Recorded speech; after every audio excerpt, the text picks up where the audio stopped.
Let's talk about feedback research. This is fascinating stuff. First, let's distinguish between ego-involving and task-involving evaluation. Ego-involving evaluation is judgment upon the quality of the work, usually relying on number or letter grades. Task-involving evaluation is where the comments are directed at ways for the work to be improved.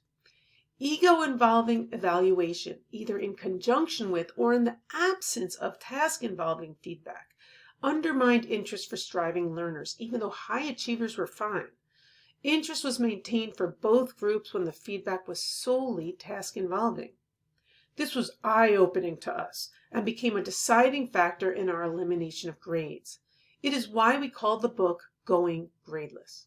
Grades, as most of us use them, are evaluative, and research shows that students generally stop reading once they've looked at the grades and then compared themselves to how others performed.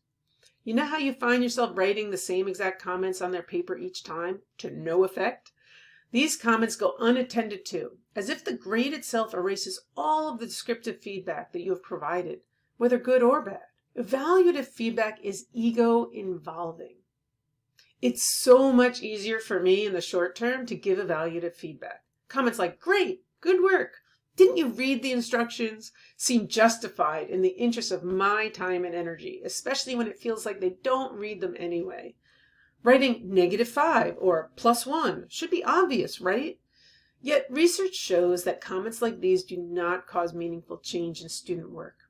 In all honesty, I still struggle with this, often deleting my original comments and rewriting them to address specifics about their work, as opposed to make generalities or more personal judgments.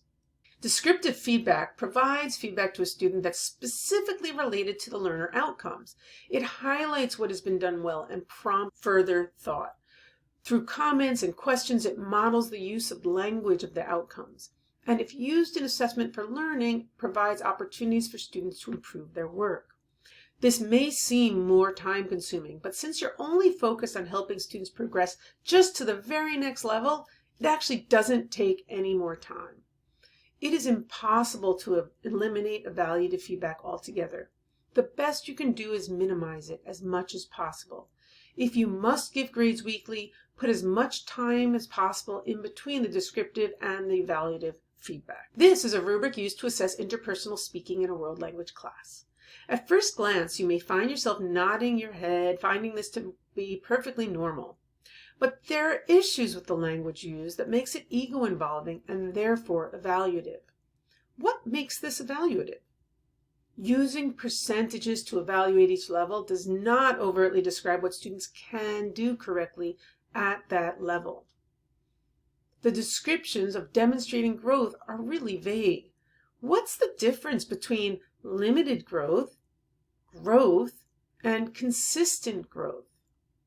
More personally, when Dave and I designed our first learning progressions, we had a rubric with similar issues.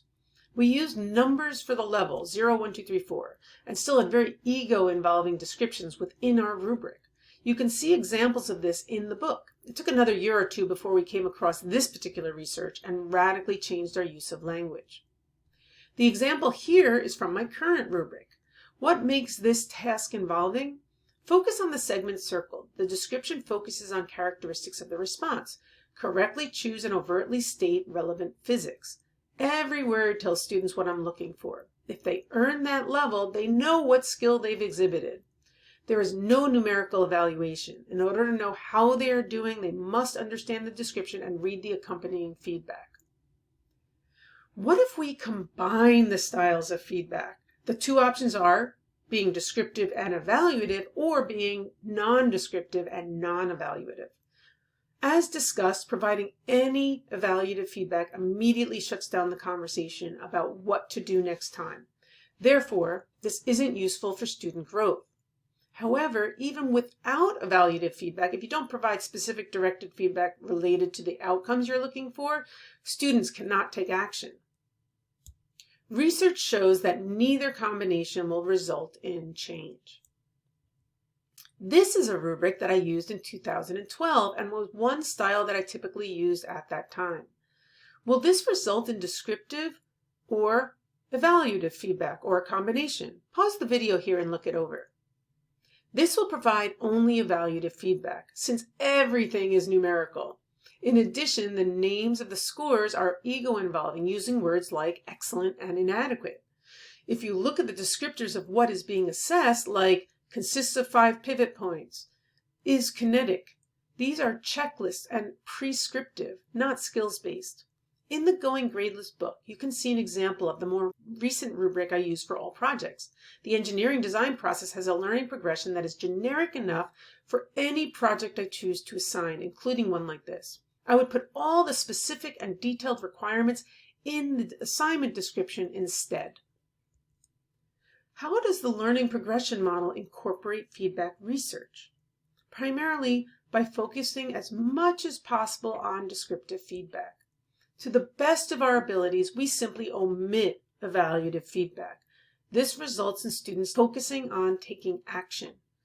It has been a personal battle to counter a lifetime of receiving and handing out grades. I want to be honest with you, it requires a major mind shift. This is nothing to make light of. If you're anything like me, you will most likely struggle to shift your focus. Students will too. There are strategies you can employ to support yourself in making this adjustment. There are also some options to explore if you're working at a school with a traditional grading system like we do.